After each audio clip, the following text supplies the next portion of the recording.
مسلمان نے انگریز کی چال بازی کو، ان کی ہوشیاری کو پہچاننے والا شخص ملک ہندوستان میں مجدد الفسانی شیخ احمد فاروقی سرہندی رحمۃ اللہ علیہ تھے، جو پنجاب کے قریب سرہند کا جو علاقہ ہے وہاں کے رہنے والے تھے، بڑے عالم اور بزرگ تھے۔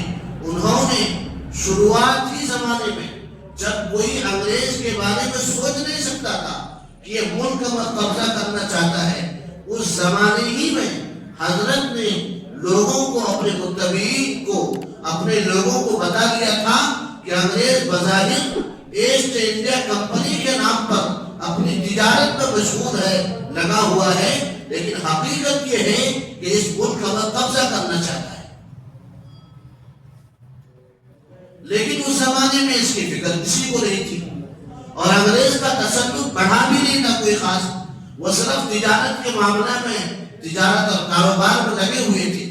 پھر یہی فکر چند لوگوں کے ذریعے حضرت شاہ ولی اللہ محدث دہلوی رحمۃ اللہ علیہ تک پہنچتی ہے، اور دھیرے دھیرے انگریزوں کا تسلط بڑھتا ہے، انگریز ترقی کرتا ہے، اور ترقی کرتے کرتے 1803 کے اندر جب انڈیا کے اندر انگریز کی طرف سے حاکم بننے کا اعلان کر دیا جاتا ہے، اور یہ اعلان کر دیا جاتا ہے کہ خلق خدا کی، یعنی ساری مخلوق اللہ کی ہے، اور حکومت بادشاہ کی، اور قانون ایسٹ انڈیا کمپنی میں چلے گا، تو اس وقت اس زمانے کے مرد مجاہد، نامور عالم دین، بڑے محدث اور بزرگ ہستی حضرت شاہ عبدالعزیز محدث دہلوی رحمۃ اللہ علیہ 1803 کے اندر فتویٰ صادر کرتے ہیں۔ یہ وہ نازک زمانہ تھا کہ اس زمانے میں انگریز کے خلاف بند کمرے میں بیٹھ کر بات کرنا بھی مشکل تھا۔ اگر بند کمرے میں بیٹھ کر بھی انگریز کے خلاف گفتگو کی جاتی تو مخبری کر دی جاتی، انگریز کو معلوم ہو جاتا، اور ایسے آدمی کو سزا ملتی، جیل جانا پڑتا، مسائل اور تکالیف کا سامنا کرنا پڑتا۔ ایسے سنگین ماحول میں جب انگریز کے خلاف کوئی بات کرنے کو تیار نہیں تھا، اس نازک ماحول میں حضرت شاہ عبدالعزیز محدث دہلوی رحمۃ اللہ علیہ نے 1803 کے اندر جہاد کا فتویٰ دیا، اور لوگوں سے کہا کہ یہ ملک ہندوستان اب دارالحرب ہو چکا ہے، حکومت ختم ہو چکی ہے، اسی لیے ہر باشندگان ہند پر یہ لازم اور ضروری ہے کہ وہ صدائے جہاد کو بلند کرے اور انگریز کا مقابلہ کرے، اس ناپاک قوم کو یہاں سے نکالے، اپنے ملک کی آزادی کے لیے کوشش کرے۔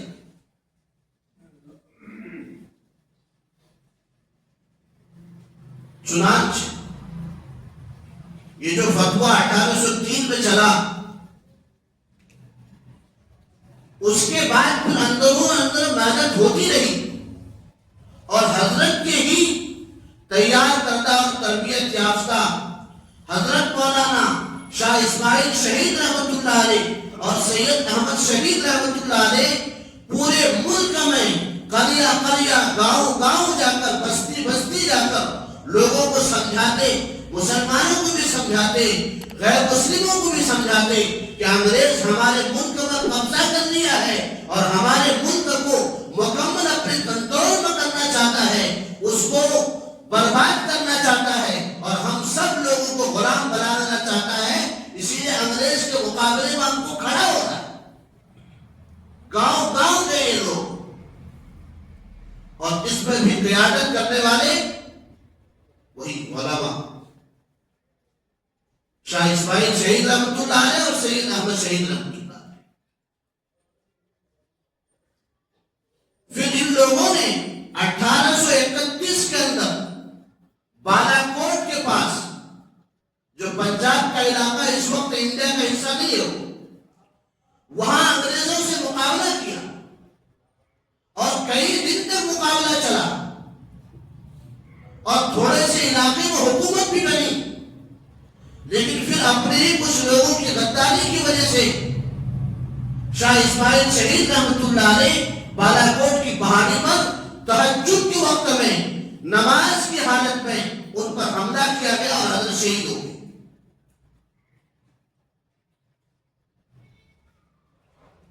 اور یہ تو جو کچھ ابھی ذکر آیا ہے فتویٰ کے بعد ہوا. اس سے پہلے چونکہ سب سے پہلے قبضہ جو انگریز نے کیا تھا وہ بنگال کے اندر کیا تھا. 1757 میں نواب سراج الدولہ نے انگریز سے مقابلہ کیا. وہاں بھی اپنے ہی لوگوں کی غداری کی وجہ سے انگریز کامیاب ہو گیا. 1799 کے اندر ٹیپو سلطان شہید رحمت اللہ علیہ یہ بھی بڑے بہادر جلی نیک انسان تھے.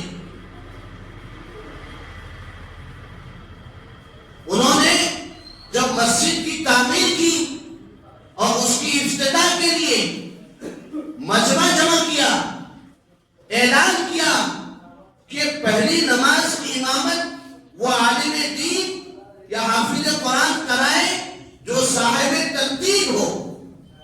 شریعت میں صاحب ترتیب اس شخص کو کہا جاتا ہے کہ جس کی مسلسل لگاتار 6 نمازیں قضا نہیں ہوئی ہو. کسی مجبوری میں 1-2 نماز قضا ہو گئی ٹھیک ہے, تو صاحب ترتیب ایک مقام اور مرتبہ ہے, اس کی ایک فضیلت ہے شریعت میں. مجمع میں سے کوئی بھی کھڑا نہیں ہوا کہ میں صاحب ترتیب ہوں, میری زندگی میں بالغ ہونے کے بعد سے لے کر اب تک 1 نماز بھی قضا 6 نماز مسلسل قضا نہیں ہوئی. پھر حضرت نے خود نماز پڑھائی کہ میں ایسا انسان. آج کتابوں میں ٹیپو سلطان شہید رحمت اللہ علیہ کی تصویر وغیرہ ملے گی تو اس میں داڑھی نہیں ہے. ایسا نہیں, آپ بادش تھے, ولی کامل تھے, ایک بزرگ ہستی تھی. اور اتنا رعب اور دبدبا حضرت علیہ الرحمہ کا انگریز پر تھا کہ جب 1799 میں ٹیپو سلطان شہید رحمت اللہ علیہ کو شہید کیا گیا, آپ نے جام شہادت پیش کیا, تو انگریز کا جو فوج تھا, جنرل کرنل تھے, حضرت شہید ہو کر گر پڑے, لیکن پھر بھی اس کے قریب جانے سے ڈر نہیں. ڈھیلا مار کر, کنکر کو مار کر پہلے چیک کیا کہ کچھ رمق تھوڑی سی جان تو باقی نہیں ہے. جب یہ اطمینان ہو گیا کہ اس کی روح مکمل نکل چکی ہے اور بالکل بھی کچھ باقی نہیں ہے, تب اس کی ناش کے قریب جا کر انگریز جنرلوں نے اعلان کیا کہ آج سے یہ ملک ہندوستان ہمارا. اور یہ اعلان کیوں کیا؟ اس لیے کہ وہ سمجھتے تھے کہ اتنا بڑا اور انقلابی شخص جو ہمارے راستے میں رکاوٹ بن رہا تھا اس کو تو ہم نے ختم کر دیا. لیکن مسلمان قربان ہوتے رہے, خون بہاتے رہے, شہادتیں دیتے رہے, لیکن ملک کی آزادی کی تحریک رکی نہیں. ایک تحریک کو انگریزوں نے ختم کیا, بظاہر وہ ختم ہوتی ہوئی نظر آئی, لیکن پھر چند سالوں کے بعد اس تحریک کی جو بھی بچی کچھی چیزیں تھی اس کے ذریعے سے پھر وہ دھیرے دھیرے تحریک بڑی ہو گئی. اس کے جو بچے لوگ تھے وہ پھر کام کرتے کرتے انگریز کے خلاف چند سالوں کے بعد پھر بغاوت کرتے. ان سب کے بعد 1831 کی ناکامی کے بعد پھر کوششیں چلتی رہی چھوٹی موٹی. پھر منظم طریقے سے 1857 کی جنگ ہوئی, اور اس سے پہلے 1856 میں دلی کے اندر علماء کرام کی میٹنگ بلائی گئی. مشورہ کرنا تھا, مشورہ کر کے یہ طے کرنا تھا کہ اتنی جدوجہد اور محنت ہم کر رہے ہیں لیکن پھر بھی اب تک کامیابی نہیں ملی, تو کیا ہم ملک میں غلام بن کر رہ جائیں یا اس ملک کی آزادی کے لیے آگے کوشش کریں. اس مجمع میں کسی نے یہ کہا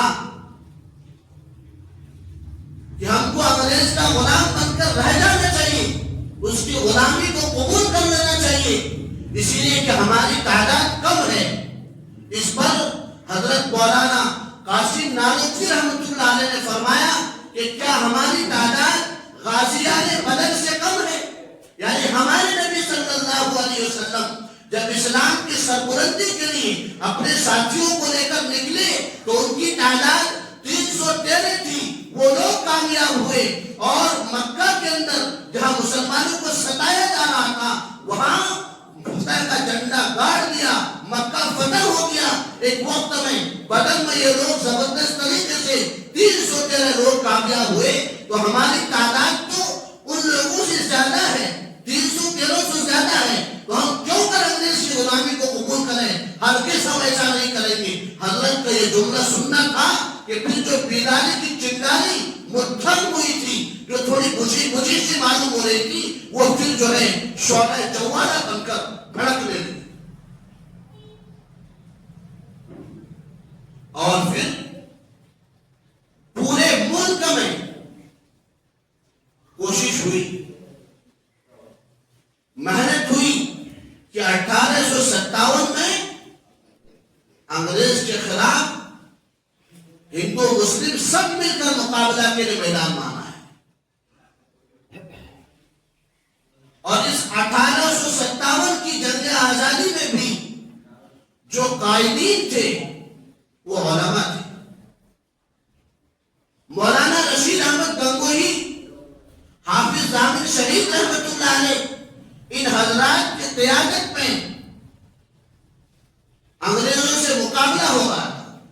حافظ ضامن شہید رحمۃ اللہ علیہ شہید ہوئے، مولانا رشید احمد گنگوہی زخمی ہوئے، اور مسلمانوں کی بڑی تعداد مختلف جنگوں میں قربان ہوتے رہے، شہید ہوتے رہے۔ 1857 میں بھی جب ناکام ہو گئے تب بھی مسلمانوں نے ہمت نہیں ہاری۔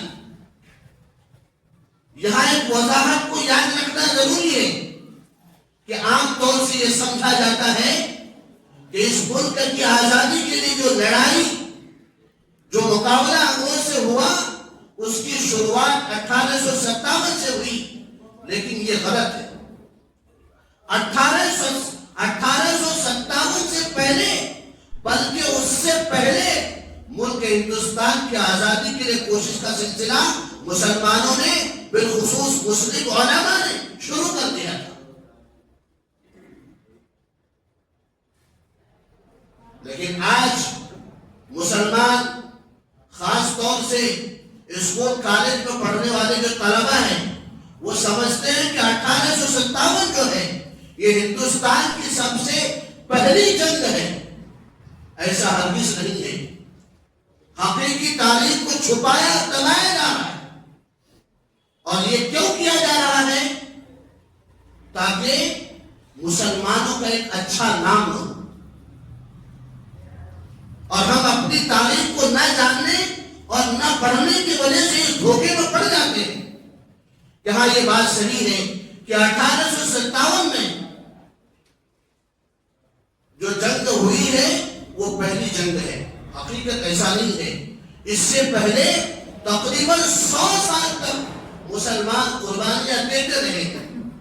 اسی وجہ سے بجائے طور پر یہ کہنے میں مجھے کوئی تردد نہیں ہے کہ ملک کی آزادی میں جتنا خون مسلمانوں نے بہایا ہے، اتنا پسینہ بھی دوسرے لوگوں نے نہیں بہایا۔